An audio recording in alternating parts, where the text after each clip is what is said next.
I know you told your friend you're not okay, and tell me what's wrong and why you never said you felt that way. And guess you're trying to stay strong. I got a new life, you would hardly recognize me, I'm so glad. On the flip side of this, let's talk about some benefits of being fat. And yes, fat people can be healthy, but this is just for fat people, unhealthy or healthy. It's just, don't go off with that bullshit. Also, for the record, I am a fat person, but I just bought some treadmill and gym equipment because I'm just not healthy. But here's some perks. When you're fat, you can wear anything that's not a muumuu and people just automatically assume your confidence. And they're just like so impressed. Like your expectations are so low when you're a fat person. People are just like impressed that you can like wear a bathing suit when it's hot out. For me, ever since I got really fat, when I order food, people like just don't criticize it anymore. When I was a little lesser on the scale, people would be like, someone's hungry tonight, or someone enjoyed that dish. I never get those comments as a fat person anymore. A lot less competition in the entertainment field, baby. Fat people shy away from it. I don't know why. What I eat in a day as an atrocious fat person. Vegan sausage, egg, and cheese sandwich for breakfast. Blue raspberry lemonade from Dutch. Chocolate chip muffins. Soft lemon cookie. I was so hungry after swimming, so I got a Chipotle bowl for dinner. Best freaking Oreos. Had a bit of a sweet tooth today. What I eat in a day is a universal ick who's just trying to live the best life. So for breakfast, I had a sausage bomb cake when I got into work, and it was very, very tasty. And then later on as a snack, we had a donut and a cup of tea, because why not? Then for lunch, I had a pot noodle. Of course, I had to put it in a wrap, because it's just not the same if you don't. And then we had another selection later on, which was just some Ringos, and then obviously I had the Domino's for say, okay, love you, bye. Here's why I do not eat beef or pork. 1, it's high in saturated fat, which increases your chances of heart disease. 2, it's linked to colon cancer and other cancers as well. 3, it leaves toxic waste in your digestive system, which weakens your immune system and prevents your immune system from fighting off disease.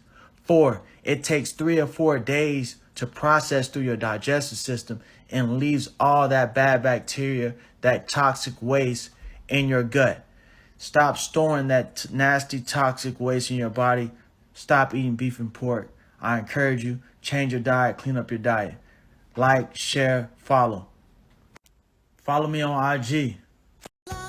This is a great question, and I get this one every week. When you go to buy meat for yourself and your family, what you need to focus on are 4 things.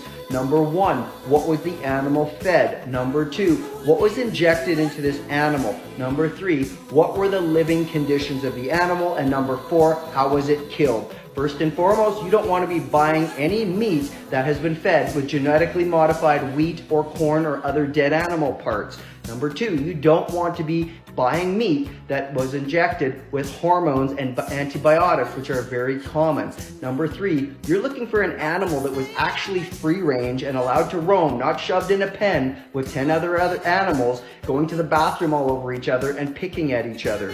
Number 4, you want to definitely make sure that the animal was killed humanely, or there is lots of adrenaline in the meat, which makes the meat tough. So what you're looking for is a grass-fed, pasture-raised, free-range animal with no antibiotics and no hormones. You're hoping that you can find this. I buy all my meat from a local bison farm right up the road, and I can go and hang out with those bison anytime I want. All the soy grown in the U.S. is GMO. 85% of all the corn grown in the U.S. is GMO. So what is GMO? It's an alteration of the food. It's an alteration, in this case, it's all sorts of cancers of the breast, of the liver, of the kidney, of the uterus, okay, of the ovaries. Yeah, I know. So the problem is that the World Health Organization... This not even a sweet potato anymore. That's a baseball bat, bruh. That's a big, baseball bat, bruh. God damn. Who that? Crispy kettle potato chips. Thinly slice potatoes on a mandolin and place them into ice water. Rinse, drain, and change the water until it runs clear. Dry the potatoes really well, and I also use my salad spinner to get off excess water. Heat the oil to 300 degrees, then drop your potatoes in. For kettle chips, it's about cooking them at a low temperature, and mine took about 12 minutes. Do these in batches so you don't overcrowd the pot. Drain off your chips. I fried up some herbs to add on top. Then toss the chips with your preferred seasoning. If you think meats like this are healthy, think again. Foods like lunch meats, packaged bacon, wieners, and bologna have been linked with harmful effects on human health. Main effects like cancer, high blood pressure, and heart disease. You should always avoid foods that contain the words cured, salted, sodium nitrate, or sodium nitrite, or any one of these 10 ingredients as well. If you want to know healthy alternatives, like my TikTok, follow me, and I'll show you in the next video.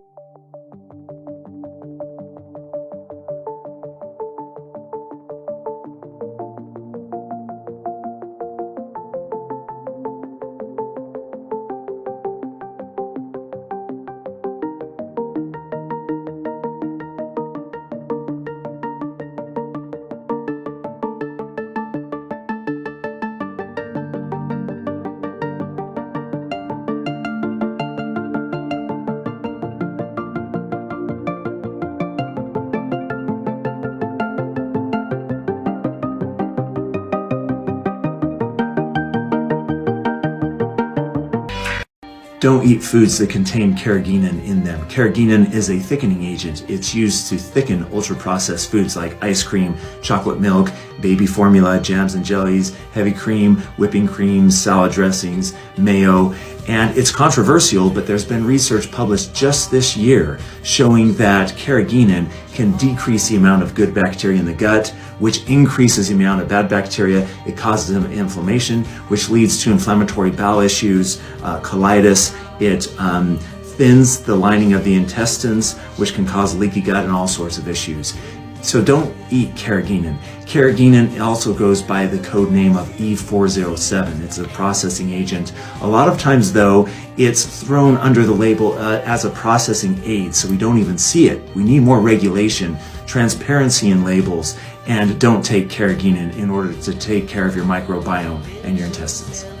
You can often tell it's ultra-processed food, but if you look at the label and you don't read the front of the package, but you look at the ingredient list, and if you can't tell what it is, it has 45 ingredients, and you actually can't tell if it's a corn dog or a Dorito, then you probably shouldn't eat it, right? And if it has ingredients you can't pronounce or in Latin, things you wouldn't have in your kitchen cupboard, you probably don't want to be eating that. And now, ultra-processed food is about 60% of our diet, 67% of kids' diets. Every 10% of your diet that's ultra-processed food, your risk of death goes up by 14%. Now, I'm not good at math. Whatever, 66 times 14, that's a lot. It's going to raise your risk by, I don't know, 75% of death.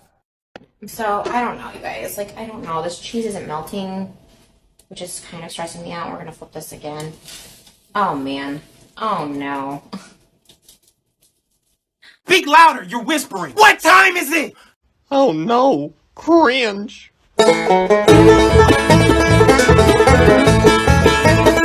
I'm fat. I'm fat. I'm a big bitch. Where's my chicken strips? These are my ladies. This is Jill. This is my lady Amy. Little Susie. Brianna. You know why we call her Brianna, right? No. It's a long story. Shaniqua, Helga, Miss Kitty, Jeannie. I dream of Teresa. This is Teresa right here.